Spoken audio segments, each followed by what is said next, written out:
Welcome back to another episode of Orlando Weekly Recap, where I'm going to be recapping what happened in Orlando over the past week. And the first story is going to be a very sad one, and we're talking about Hurricane Ian. And as of the time of this recording, which is October 2nd, so you're getting this as soon as I'm posting, this has taken north of 60 lives. There's still almost 1 million people without power, houses destroyed, businesses like decimated, and people are just kind of left to pick up the pieces. And so my heart really does go out to all the affected families of this hurricane, whether that's in Orlando or really all across Florida. I know Naples and Clearwater and Fort Myers got hit really bad. And so any link that I can find that would help these affected families, or if you by chance were affected by this hurricane personally, all resources that I can find, reputable resources of course, will be in the description below. And if you are in Orlando and you're in need of vendors, say handyman, roofer, all that kind of stuff, don't hesitate to shoot me an email, which will also be in the description. In terms of how it affected Orlando, of course, we're not going to get it as hard anytime due to the fact that we are central,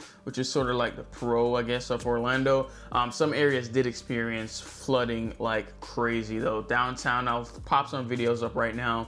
In downtown Orlando, Kissimmee area, really northeast Orlando, Sanford, Deltona. And quick disclaimer, when I say Kissimmee or Sanford, I don't mean the entirety of these cities, but more so these cities, some parts in them were affected really badly. I know people who are now looking for new cars because their car got flooded. So it's definitely where I've seen the most damage. In terms of me, Hurricane Irma was actually worse. We lost shingles that time.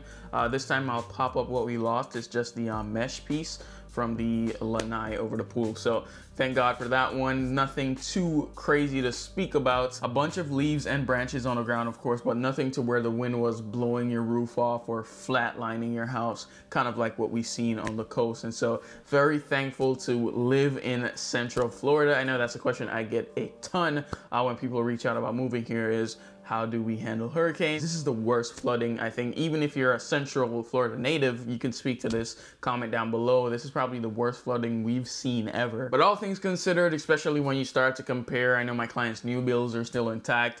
Some people had some damages. I got somebody out to help them. So again, if you have any need, any resource, all of what I can find will be in the description below. Or if you need somebody personally in Orlando to come out to your house and do some service, I'll be happy to refer somebody to you. On to story number 2.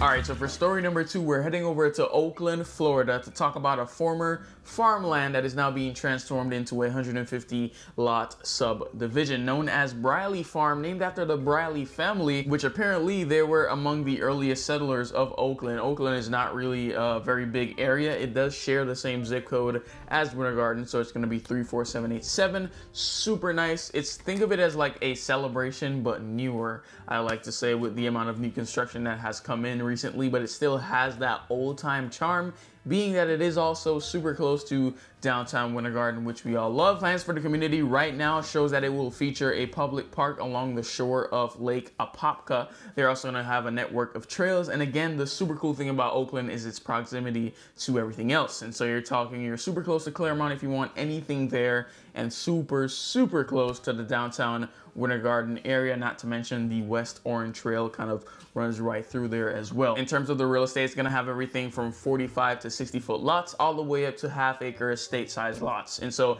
they really pride themselves on bringing a project that does offer flexibility, not only in size of lots, but more so architecture as well. So if you want some more information on that, feel free to reach out. I really love Oakland. Like I said before, it is that sort of new Celebration without the town center. I would say the town center for Oakland would be Plant Street Market and kind of downtown Winter Garden and everything that they have to offer there. And so if you are looking for some of that classical Victorian sort of farmhouse style houses, if you're not looking in Baldwin Park, you're not looking in Celebration, maybe some parts of Avalon Park, then Oakland is going to be that spot for you. So for the third story, which isn't really a story, but it is a community highlight, I recently went back up to Bella Collina. If you guys aren't familiar, this is in Montverde, which is just shy of Claremont, Florida. Bella Collina, especially now since the genesis of the production builders coming into the community, i.e. Dreamfinders or Toll Brothers, it's made it a lot more accessible to consumers, because you got to think, for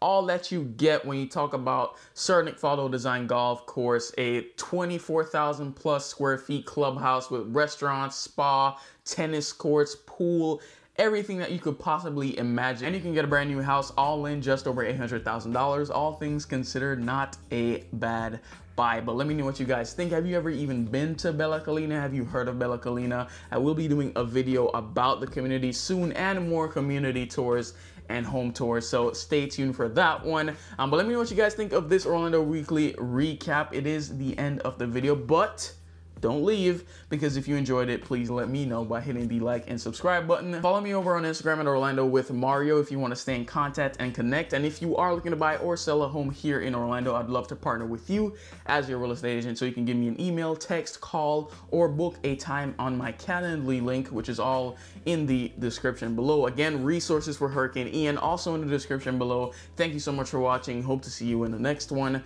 But until then, you stay safe.